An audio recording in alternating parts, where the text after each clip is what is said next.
President-elect Trump said Thursday he will nominate former Florida Attorney General Pam Bondi to lead the Justice Department, turning to a longtime ally after his first choice, Matt Gaetz, withdrew his name from consideration amid scrutiny over sex trafficking allegations.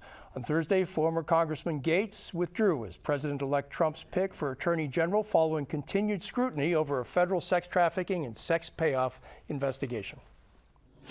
The allegations cast doubt on his ability to be confirmed as the nation's chief federal law enforcement officer. The North Florida Republicans' withdrawal came one day after meeting with senators in an effort to win their support for his confirmation. Gaetz issued a statement saying that while momentum was strong, his confirmation had unfairly become a distraction to the Trump-Vance transition. According to the New York Times, federal investigators found a trail of thousands of dollars in payments made by Gaetz to women who testified they were paid for sex. Gaetz's replacement, Pam Bondi, who lives in Tampa, has been an outspoken defender of Trump. She was one of his lawyers during his first impeachment trial when he was accused but not convicted of abusing his power as he tried to condition U.S. military aid to Ukraine on that country investigating then former Vice President Joe Biden. And she was among a group of Republicans who showed up to support Trump at his New York City hush money criminal trial that ended in May with convictions on 34 felony counts. Joining us now is April Schiff, a political consultant and the Hillsborough Republican State Committee woman, and Victor DeMaio is a political consultant and a Democrat. Nice to see both of you. Thank you. What do you think of the Bondi nomination? I think it's awesome. Yeah. Absolutely awesome. I think she'll do a super job, and it's refreshing that she's going to go up there, and with the experience that she has, she will be a tremendous Attorney General. She should sail through the confirmation process as well. But I think what you're going to see through this administration, the talent that President Trump is pulling out of Florida is just incredible. I mean, starting with Susie Wiles, who we've known in Florida for a long time. He's tapped a lot of his campaign staff, his upper-level campaign staff.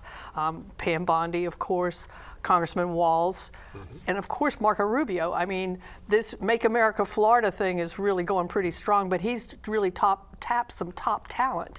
And I think what's going to be interesting in Florida is all these open elected positions. So some of them will be appointments, like the Senate seat is an appointment to replace Rubio. And then a lot of them, we're going to have a lot of special elections coming up in the future. Do you have a favor for U.S. Senate? Who do you think should I'll tell be in you that what, position? Personally, I'm not going to say what I think, but I can tell you that there is a whole lot of support coming out for Laura Trump. And she's done a phenomenal job as co-chair of the RNC, and she's expressed interest. So we'll see. That's going to be an interesting play between Governor DeSantis and President Trump, and how that all works itself out. Is there a downside to Bondi? Is there anything that Democrats can use to go after Bondi? Well, I mean, I grew up with Pam, and her family, her entire family here in Tampa were Democrats. She started out life as a Democrat. So, but you know, the only disappointing part is that between her and the other Tampan who came up from Tampa to become Attorney General of Florida, Ashley Moody, it's like they've changed their personalities, and once you get into that bubble of DeSantis and the Republican administration, to me, they've gone to another route. But they've become more conservative. Exactly, yeah. Exactly. And now she's done, compared to Matt Gaetz, it's light years more vast improvement. A lot of people are scared, including he just didn't have the vote. So I mean, this may be probably Susie Wiles, a little bit of influence, who's from Florida, kind of knows the players, to say this ain't working out. You guys have to. I don't know who made the call.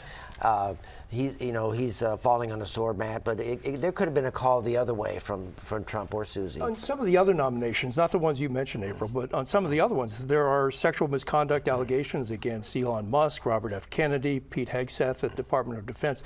Is President Trump or incoming President Trump shooting from the hip a little bit and picking people that he likes to see on TV as opposed to good administrators in some cases? I think he's picking people that he feels will be effective in a specific way, that have some talents that we haven't seen in government before. His whole goal is to change things. There's no question about that. His new DOGE division with Elon Musk and Vivek Ramaswamy is a prime example of that. But these allegations are something that is kind of pervasive, and none of them have been charged or convicted of anything. So you have to think and they've all been investigated, right? So you have to think how just one person making accusations can hurt someone's career.